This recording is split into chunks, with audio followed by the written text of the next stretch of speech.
Samantala, umarangkada na ang balikatan exercises sa pagitan ng Pilipinas at Amerika ngayong 2025 na tinatayang lalahukan ng higit sa 14,000 sundalong Pilipino at Amerikano.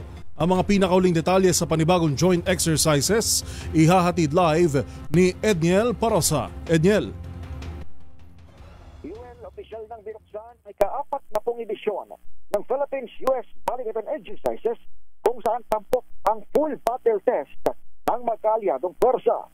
Dito sa Camp Aguinaldo sa Quezon City, umarangkada ang programang magiging hudyat ng pagsasanay sa iba't ibang key locations gaya ng Batanes at Cagayan sa norte, Galig, Zambales at Palawan kaharap ng West Philippine Sea.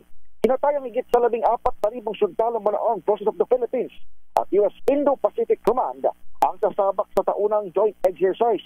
Pero liban sa mga ito, sinabi ni AFP Chief of Staff General Romeo Bronner Jr. na 20 bansang imbitadong obserbahan ang serye ng training hanggang sa unang linggo ng Mayo. Kabilang dito ang mga aktibong partners sa Japan at Australia.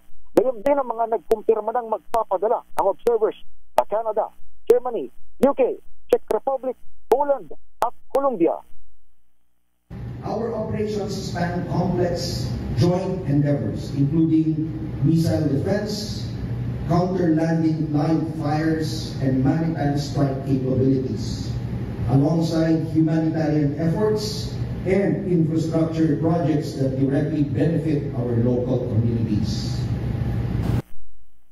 Isa sa mga magiging highlight ng balikatan ngayong taon ay ang deployment ng US Marines ng Navy Marine Expeditionary Ship Interdiction System o Nemesis anti-ship weapon na narito na sa bansa. Inangalan din ng China ang presensya ng naturang shore-based na armas, gaya ng pagreklamo nito sa paghatid ng Typhoon medium-range missile mula sa nakaraang taon. Pero paglilinaw ni US Exercise Director Lieutenant General James Glynn, hindi nakataon ng full battle scenario sa nangyayaring tensyon sa Taiwan malapit sa Northern Luzon. I would say no. We're looking at elevated tensions in regional security in the larger region, in this case focused on the South China Sea.